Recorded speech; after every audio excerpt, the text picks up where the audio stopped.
Hey there nation, welcome to the show where we help you to play miniatures wargaming on a budget. It is I, Commander Cheapskate, and we are back with another episode of Hobby Side. And on this video, we are continuing on with our little mini-series on the progression of the different builds that we're doing for our upcoming Necromunda campaign, Anarchy Road. And as you guys are aware, we already kind of talked about this before, my gaming group and I have talked about this campaign for quite some time now.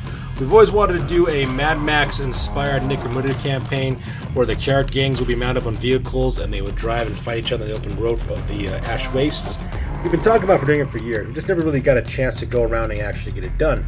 But now we're actually kind of doing it now. We're getting our kits together, we're getting our gangs together, we're also building our vehicles as well. And this is going to be one of our episodes that are dedicated. We're going to do one for each of the gangs that we have in our campaign. We're going to talk about exactly what each of the gangs consist of, you know, the design concept behind each of them, and what's happening. So far we have 4 different gangs that will be participating in this campaign, and this is one of them. This is going to be actually my gang. This gang is going to be called the Jury, and it is a House Orlock gang. So before I played my previous Necromunda campaign, I played a House Caldor gang, but I'm decided to change to Orlock instead. And the reason why is because when I originally got into Necromunda, when Necromunda first came out, I really liked the way the Caldor guys looked. I liked the way what their whole lore was. They're religious fanatics, that kind of thing as well. But as time went on and the new edition came out, they were more like kind of like scabies, where they're kind of like low-tiered guys, are kind of mutated and kind of run down, ramshackled, which is kind of cool as well. But I just didn't care for their playstyle in the new edition of Necromunda. I like to play my gangs very shooty, is what I like to do. So because of that, I decided for this campaign I'm going to switch up a little bit and actually go with an Orlock gang. And this one is actually kind of cool because I'm actually using the new edition miniatures for the Orlock gang. Just because I thought they looked really, really cool. I like their design aesthetic. Each of the characters have these really cool sleeveless dusters with these armor panels on their shoulders, and they have like these dusters. They got a very strong Mad Max look to these guys, and post-apocalyptic look to them, and I thought they looked really, really cool.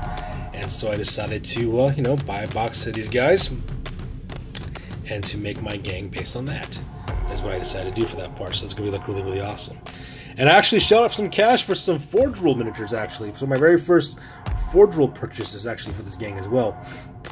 As you can see, I have Apollonius Gage, I think his name is. That's the special character bounty hunter, as well as Slave Moderna. I bought those 2 characters because they're both, excuse me, House Orlock gang members. I thought they looked really, really cool. I thought they looked really good for the campaign. I also bought some extra head upgrades and weapon upgrades for the gang as well, so I can start including that as well. So this is my gang, the Jury. This is what they're going to be, and they're going to have the same kind of names as my previous gang did, just because I like the names that I gave those gangers. Granted, those names have not aged well, because when I originally named my guys, it was the mid-90s and I was in middle school, but, I just like keeping that idea with those guys.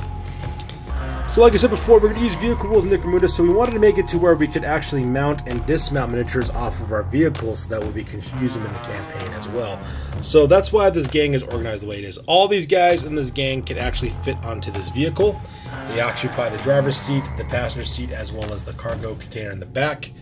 So that part's kind of cool. This is my driver. He's a typical Orlock ganger with a sawed-off shotgun. He's also got a maul, which is a wrench, which I thought was really cool. He's going to be the dedicated driver to my vehicle. Now these 2 guys look exactly the same, and the reason why is because this guy is actually going to be, well, actually this fighter here on the black base, he's going to be mounted inside of the passenger side with a harpoon gun and with a grabbing claw. This is my converted grabbing claw. I made out of the wrecking ball that came with the war truck that the orcs use. That's where I based this miniature off of. So, but at the same time, though, he might need to dismount and fight in the campaign. So because of that, this guy will be, when I paint, I only made him on his base so that way I can paint him, but he'll be left loose inside that little cupola there, and then if he needs to, I can remove him and replace with this guy on foot if I have to use him for combat. The Apollonius Gage character, he's actually with the leader of my gang, so that's my gang leader. I also got a juvie here with a knife as well as a stub gun. I got a couple of gangers, one armed with a combat shotgun, one armed with a bolt gun with a common melter. I got a guy armed with a grenade launcher, and of course I got a Slave Moderna. But he's not going to be the special character, he's going to be a fighter with a two-handed, with a power hammer, as well as a plasma pistol. So this is going to be my starting off gang as well in this campaign. And as you can see, the vehicle is also a Orc truck from Warhammer 40,000. I was able to get a partially used, used truck. I was able to get that for a pretty good price. As you can see, this thing is all kitted. I added some customizations to it because why not? Like I said before, I add a grabbing claw to my vehicle, which is basically just a modified wrecking ball. I took the bumper of the vehicle, which had these little snag of teeth on it, and I cut it in half and I glued it to either side of the wrecking ball to kind of make this rudimentary grabbing claw, and I used that to mount that into the cupola here for the passenger.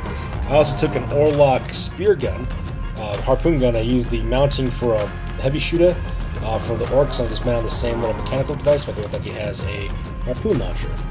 And of course, the rest of the vehicle is pretty much just spot on with the normal stuff with Orcs. I try to hide or take off as much Orc iconography as I could, just to make it look like this vehicle is kind of built together. So for example, here if you notice, the front of the vehicle doesn't have Orc teeth on it, and that's because I replaced it with just a normal looking bumper to make it look like that. On the side here, I glued on a heavy stubber to the front of the vehicle to make it look like they mounted a gun there on the hull, so that way they can start shooting and things.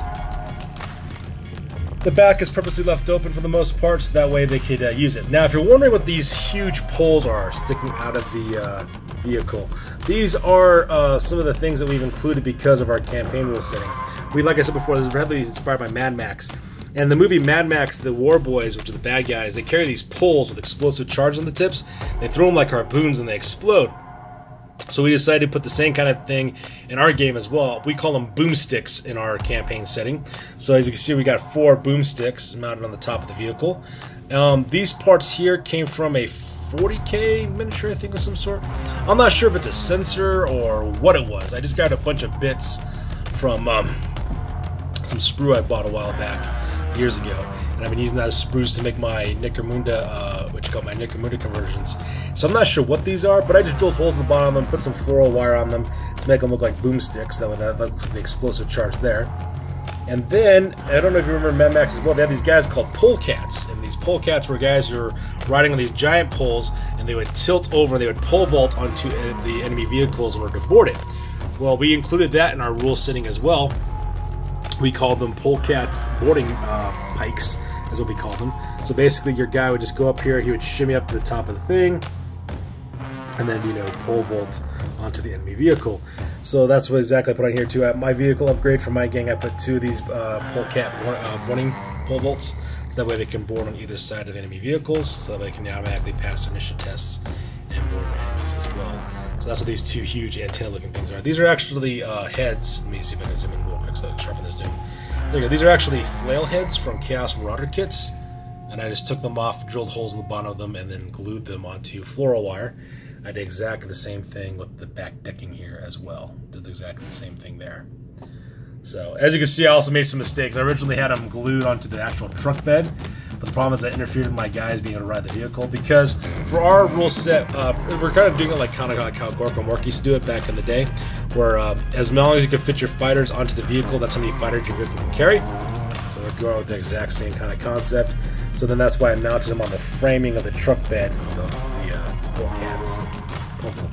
Same thing with the boomsticks, are mounted on the framing of the vehicle, so that way they leaves plenty of room for my gang to go on. So like I said, this guy here, he would actually go inside the little cupola there. That's where that guy would go. The driver would go back in here.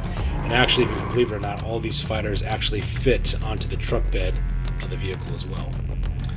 So this is my gang. It's going to be called House Orlock, the Jury of House Orlock. Their vehicle is called the Rumbler, or the Tumbler rather. It's the name of their vehicle as well. And so all the conversion work is finally done with these guys. Now it's time to take these guys and to paint them up as well. Like I said before, we got 4 gangs that will be participating in this narrative campaign that we have. We have some guilds that are going to be in there as well. We got the Water Guild, obviously, is going to be involved. We also have some different guilds and some different gangs. We have cops who are going to be involved in it too. It's going to be awesome, and we're just looking forward to it as well. Just super excited to see how this vehicle rule set works out for us. And like I said before, you'll be able to download those vehicle rule sets off my blog website. In fact, if you look down below in the description, there's a link to it. That way you can download it as well. And please feel free to use it in your own games of Necromunda. You know, vehicle rules do not exist yet for Necromunda. It is beyond me as to why they have not done so yet at Games Workshop. It seems to me that'd be a really good way for them to buy a lot of kits, sell a lot of kits, also make a lot of vehicle kits as well, make some good money. You know, because they keep on talking about the Road Wars, they keep on talking about the Ash Wastes, but they haven't got anything. They haven't released any expansions for it yet.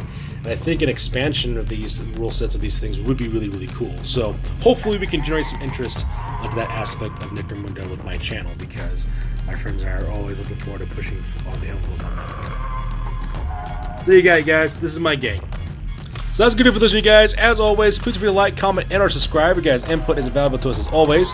Also check us out on Facebook, Instagram, as well as blog.com for all the latest greatest hobby news related to our channel. That's good for this week, guys. We'll catch you in the next one. Peace out and stay classy, guys.